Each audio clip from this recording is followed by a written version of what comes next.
لله رب العالمين والصلاة والسلام على سيد الأنبياء والمرسلين محمد وآله وأصحابه أجمعين أما بعد فأعوذ بالله من الشيطان الرجيم بسم الله الرحمن الرحيم ذلك الكتاب لا ريب فيه صدق الله العظيم۔ یہاں اسٹیج پر رونق افروز ہمارے ملک کی اور ریاست کی اور اسی طرح شہر میسور کی اکابر اور بہت ہی علمی اور اسی طرح تعلیمی میدان میں سرگرم اکابر حضرات علماء کرام، خصوصیت کے ساتھ حضرت مولانا مفتی سید تاج الدین صاحب دامت برکاتہم اور حضرت مولانا نسیم صاحب رشادی دامت برکاتہم اور حضرت مولانا زکا اللہ صاحب اور میرے دوست قاری محمد فیاض صاحب رشادی، اور ایک لمبی لسٹ یہاں بیٹھی ہوئی ہے۔ 15 منٹ دیے گئے ہیں، اگر سب کے نام لوں تو اسی میں ختم ہو جائے گا۔ اور ہمارے سیاسی قائدین بھی یہاں تشریف فرما ہیں، وفد کے چیئرمین بھی تشریف فرما ہیں، اور ہمارے شہر میسور کے مختلف مسجدوں میں ذمہ داری ادا کرنے والے صدور سیکریٹری اور کمیٹیوں کی ذمہ دار، اور اسی طرح یہاں تشریف فرما میرے دوست احباب۔ یقین مانیے جس مذہب پر ہم عمل کرتے ہیں وہ مذہب اسلام ہے۔ اس میں کوئی خامی نہیں، اس میں کوئی کجی نہیں، اس میں کوئی نقص نہیں۔ ہم پورے جذبے کے ساتھ، جوش کے ساتھ اور پوری حکمت کے ساتھ ہم یہ اعلان کرتے ہیں کہ ہم مسلمان ہیں، اور مسلمان ہونے پہ ہمیں فخر ہے، ہمیں ذرہ برابر بھی شرم نہیں ہے۔ ہم پوری محبت کے ساتھ سر اٹھا کے چلنے والے ہیں، سر جھکا کے چلنے والوں میں سے نہیں ہیں۔ مجھ سے لوگوں نے پوچھا حضرت آپ امریکہ بھی جاتے ہیں قرآن سنانے کے لیے، کیا آپ بھی کوٹ پہن کے جاتے ہیں یا اسی طرح اپنے سر پہ عمامہ اور جھبا پہن کے جاتے ہیں؟ میں نے پورے فخر کے ساتھ کہا تھا کوئی جھجک کی ضرورت نہیں، ڈر کی ضرورت نہیں، خوف کی ضرورت نہیں۔ اسی عمامے کے ساتھ اور اسی جھبے کے ساتھ میں وہاں سفر کر کے قرآن سنا کے آتا ہوں، اور اللہ نے مجھے یہ اعزاز بخشا ہے۔ اللہ رب الجلال نے یہ جو کتاب عطا فرمائی ہے وہ کتاب قرآن مجید ہے۔ اس کتاب میں ذرہ برابر بھی شک و شبہ نہیں ہے، اور اس دین کو بھی اللہ نے پورا کر دیا۔ اليوم اکملت لکم دینکم واتممت علیکم نعمتی ورضیت لکم الاسلام دینا کے ذریعے اس بات کو اللہ نے سمجھا دیا، اور یہ بھی بتا دیا فَمَنِ ابْتَغَىٰ غَيْرَ الْإِسْلَامِ دِينًا فَلَن يُقْبَلَ مِنْهُ۔ علماء یہاں تشریف رکھتے ہیں، میں اگر ان کی تشریح بیان کرتا چلے جاؤں تو میرا پورا وقت گزر جائے گا، اس لیے میں بہت اشارہ کر کر کے آگے بڑھتا چلا جاؤں گا۔ یہ جو کتاب میرے اور آپ کے آقا تاجدار مدینہ احمد مصطفیٰ محمد مجتبیٰ صلی اللہ علیہ وسلم کو بطور معجزے کے عطا کی گئی، یہ صرف قرآن طاقوں میں سجانے کے لیے نہیں، آنکھوں سے لگانے کے لیے نہیں، نکاح کے موقع پہ دلہا اور دلہن کو دینے کے لیے نہیں، بلکہ یہ کتاب پڑھنے کے لیے اللہ نے عطا فرمایا ہے، سمجھنے کے لیے عطا فرمایا ہے، اور اس پر عمل پیرا ہونے کے لیے میرے نبی صلی اللہ علیہ وسلم نے عمل کر کے بتلایا ہے۔ اس کتاب میں ذرہ برابر بھی شک و شبہ نہیں ہے۔ ذالک الکتاب لا ریب فیہ، یہ وہ کتاب ہے اس میں کوئی شک و شبہ نہیں ہے۔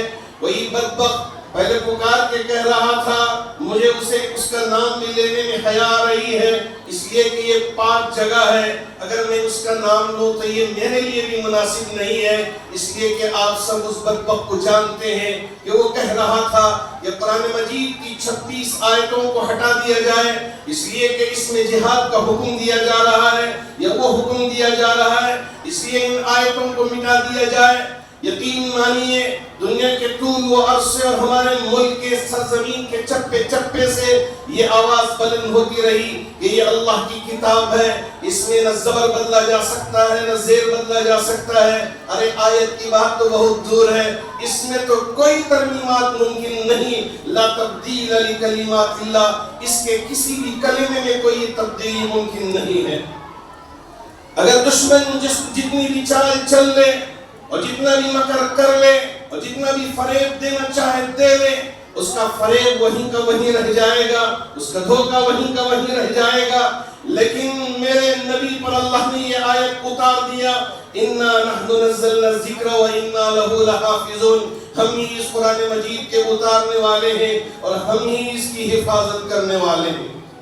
انشاءاللہ کوئی زندہ رہے نہ رہے، ہم رہے نہ رہے، لیکن اللہ کے گھر میں پورے صدق دل کے ساتھ قسمیہ بیان دینے کے لیے تیار ہو کہ انشاءاللہ تا خام قیامت یہ کتاب اسی طرح سر بلند ہو کر ہی رہے گی، اور یہ قرآن سینوں میں بھی رہے گی، اور یہ قرآن ہمارے سامنے بھی رہے گی انشاءاللہ۔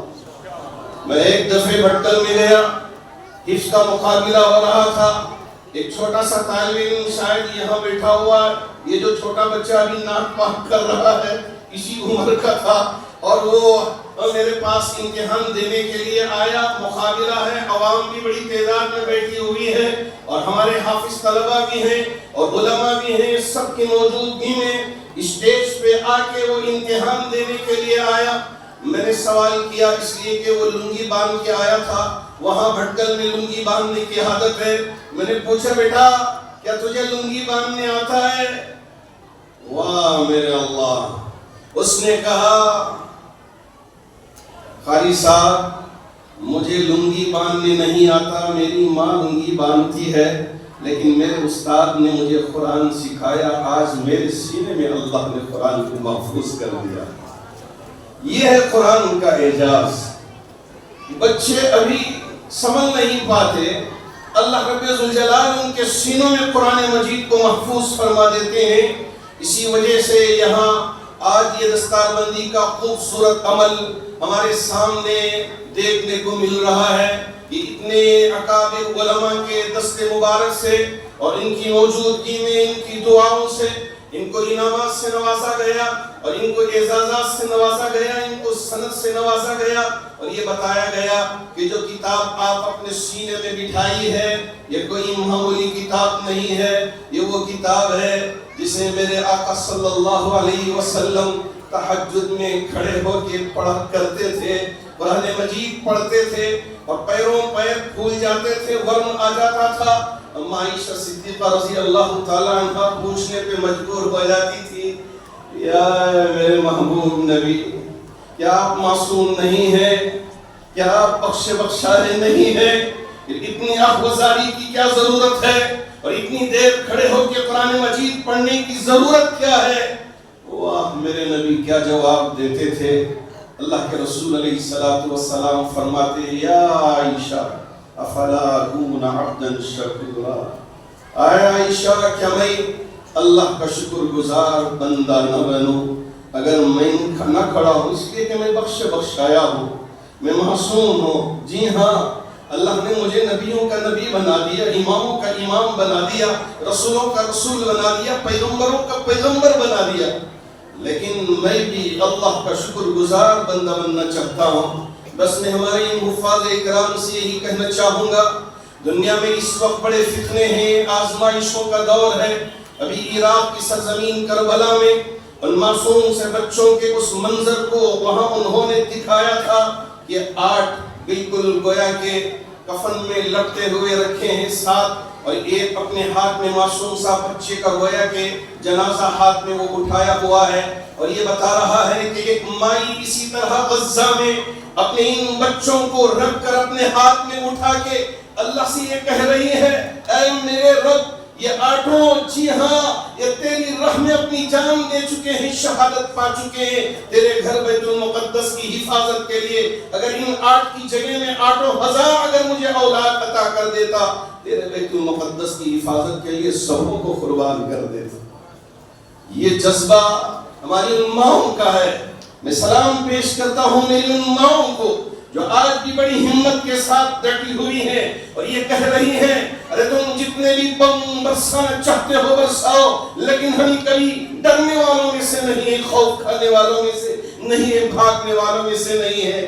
کہاں سے اللہ کی مدد آ رہی ہے؟ کہیں سے اللہ کی مدد آ رہی ہے۔ اللہ یہی بتانا چاہتے ہیں کہ کبھی تم اپنے آپ کو کمزور نہ سمجھنا، قرآن مجید کی یہ آیت اپنے دل و دماغ میں بٹھا کے جانا، وَلَا تَهِنُوا وَلَا تَحْزَنُوا وَأَنْتُمُ الْأَعْلَوْنَ إِن كُنتُم مُؤْمِنِينَ۔ اگر تم پکے مومن ہو، غم کھانے کی ضرورت نہیں، خوف کھانے کی ضرورت نہیں، اس لیے کہ اللہ تمہیں سر بلند کر کے ہی رہے گا۔ بس میں ان چند کلمات کے ساتھ ہمارے ان تمام حفاظ اکرام کو دل کی گہرائیوں سے مبارکباد پیش کرنا چاہوں گا، اور میرے ان ساتھیوں سے یہی کہنا چاہوں گا کہ آپ بھی رات کی تاریکی میں اٹھیں اور وضو کر کے ہاتھ باندھ کے قرآن مجید پڑھنا شروع کر دیں، اس لیے کہ پوری مخلوق سوئی ہوئی ہوگی اور اللہ برابر تمہارے قرآن کو سن رہا ہوگا۔ اس سے بڑھ کر اور کیا سعادت ہو سکتی ہے کہ رات میں اٹھیں اور رب کی بارگاہ میں دعا کریں اور رب کو پکاریں کہ اے میرے رب، تو ہی ہے ہمارا رب العالمین، تو ہی ہے احکم الحاکمین، تو ہی ہے ہماری مدد کرنے والا، مظلوموں کی مدد کرنے والا تو ہی ہے۔ اگر تو ہی روٹھ جائے، اگر تو ہی ناراض ہو جائے، ہمارا کوئی نہیں ہوگا میرے پروردگار۔ اے میرے رب، تو ہماری حفاظت کر لے۔ اگر ہم اس جذبے کے ساتھ رب کی بارگاہ میں دعا کریں، ماشاءاللہ یہ جو سرزمین ہے، مجھے بڑا فخر محسوس ہوتا ہے جب کبھی بھی آتا ہوں، یوں سمجھیے کہ میرا خون کے اندر گردش ہونے لگتی ہے، اس لیے کہ یہ سرزمین حضرت ٹیپو سلطان شہید رحمت اللہ علیہ کی سرزمین ہے۔ یہاں شیر پیدا ہوئے ہیں، یہاں کیڑر نہیں پیدا ہوئے۔ انشاءاللہ جب وقت آئے گا تو بتا دیں گے کہ اہل میسور، جی ہاں، یہ محلے عثمان کے لوگ، یہاں بسنے والے، ان کے سلسلے میں جو گندگی پھیلائی گئی ہے، یہ دشمنوں کے طرف سے گندگی پھیلائی گئی ہے، اس میں کوئی سچائی نہیں، حقیقت نہیں۔ اگر دیکھنا ہو تو یہاں اور دارالعلوم عثمانیہ میں آئے اور یہاں مسجد عثمان میں آئے، دیکھیں کہ اتنا نورانی منظر، اور یہاں پڑھنے والے طلبہ، اور اتنا ہمارا حسین امتزاج۔ جی ہاں، یہ ساری چیزیں چیخ چیخ کر پکار پکار کے کہہ رہی ہیں۔ یہ دشمن اس طرح کی باتیں پھیلا کے ہمیں کمزور کرنے کی کوشش کر رہا ہے، جبکہ ہمارا یہ محلہ ان ساری باتوں سے کوسوں دور ہے۔ لیکن اصلاح کی بھی ہم کو فکر کرنا چاہیے تاکہ ہم ایک دوسرے کی اصلاح کرتے رہیں۔ تعاونوا علی البر والتقوی ولا تعاونوا علی الاثم والعدوان کے مشن پر ہمیشہ ہم کو نظر رکھنا ہے تاکہ اللہ رب ذوالجلال کی مدد ہمارے ساتھ شامل حال ہو۔ بس میں ان چند کلمات کے ساتھ ہمارے دوست حضرت مولانا قاری محمد فیاض صاحب کو اور ذمہ دار مدرسے کو بھی، مسجد کے ذمہ داروں کو بھی اور تمام اساتذہ کو بھی دل کی گہرائیوں سے مبارکباد پیش کرتا ہوں۔ واقعتاً آپ نے بڑی اچھی خدمات انجام دی ہیں اور ان طلبہ کے سینوں میں قرآن کو بھی بٹھایا ہے، موجودہ تعلیم کے بھی تعلیم سے بھی آپ نے آراستہ کیا ہے۔ اللہ کرے کہ ان بچوں میں سے آنے والے وقت میں ملک کے لیے UPSC کا ایگزام کریک کر کے ملک کی بھی خدمت انجام دیں اور انسانیت کی بھی خدمت انجام دیں اور مسلمانوں کے قائد، رہبر، رہنما بن کر ابھریں۔ اللہ ان سب کو اپنی بارگاہ میں قبول فرمائے، اور آپ سب کا بھی بڑا شکر گزار ہوں کہ ماشاءاللہ بہت متوجہ ہو کر میری ان مختصر سی باتوں کو سنا۔ اللہ آپ کے سننے کو اپنی بارگاہ میں قبول فرما کر میرے لیے بھی مغفرت کا یہ سامان بنا دے، اور یہاں اٹھنا بیٹھنا سننا، اور اللہ مجھے بھی عمل کے قابل بنا دے، اور آپ میں سے ہر ایک کی بھی رب ذوالجلال مغفرت فرمائے۔ آمین۔ وآخر دعوانا الحمدللہ رب العالمین۔